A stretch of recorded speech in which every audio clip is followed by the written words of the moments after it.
પાંદરો પંચાયતના સરપંચશ્રી અને એમના સાથે સભ્યશ્રી અને ઉપસરપ્રતિનિધિ સાથે મળે અમે પાંદરો માઇન્સની અમે મુલાકાત લીધી છે. મુલાકાતની અંદર જે પહેલી જગ્યાએ અમે મુલાકાત જે લીધી હતી ત્યાં અમને સંકલનની અંદર જે અમને જાણવા મળ્યું કે 90% જમીન સમતલ કરી લીધી છે. એ જમીન હકીકતમાં જોઈ તો ત્યાં કને સમતલ હતી નહીં, પણ ત્યાં અમને પાછો સિક્યુરિટી ઓફિસર જો અમને રોકવામાં આવ્યા. એટલે ગાર્ડિયન જે છે બરાબર ત્યાં કને આગળ પણ અકસ્માત થયેલા છે અને મારા ખ્યાલથી લગભગ 200 થી 250 ફૂટનો ખાડો છે નીચો.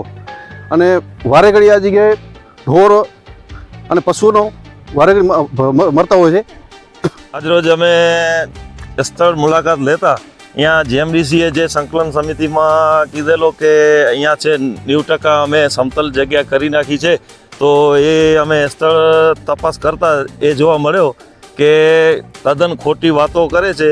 ઓન પેપર બધું સમતળ બતાવે છે, પણ હકીકતમાં રિયાલિટી એ છે કે નદી આ બાજુમાં દેખાતી હશે તમને પાછળ નદી, અહીંયા 200 ફૂટ ઊંડો પાણી છે.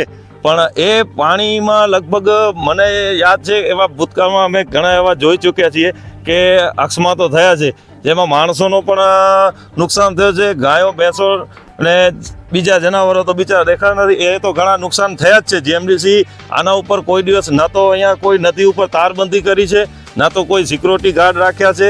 આ જે ઊભા છીએ ને અમે એ જગ્યા ઉપર પહેલાં પોઈન્ટ હતો સિક્યોરિટીનો, એ પણ આ લોકોએ બંધ કરી નાખ્યો છે.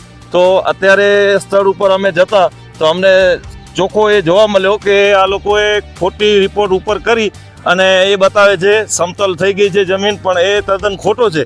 અને રહી વાત એ, તો હવે પછી અમે ગ્રામ પંચાયત એક નક્કી કરેલો છે કે લેખિતમાં અમને જીએમડીસી જે જગ્યા સમતલ કરી છે ને કેટલો ખર્ચ આપ્યો છે એ અમે એમને કહીએ છીએ કે અમને પંચાયતને એ પહોંચાડે એવી અમે આશા. જીએમડીસી જમીન જો સમતલ નહીં કરે અને ગ્રીન બેલ્ટ નહીં કરે તો પાંદરો પંચાયતને કદાચ હાઈકોર્ટ સુધી જવું પડે તો અમે પંચાયત વતી જશું.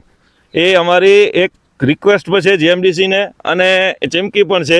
જો આ જમીનમાં જો સમતલ નહીં કરે તો પછી આગળ જવા માટે અમને મજબૂર કરવામાં આવશે જીએમડીસી તરફથી.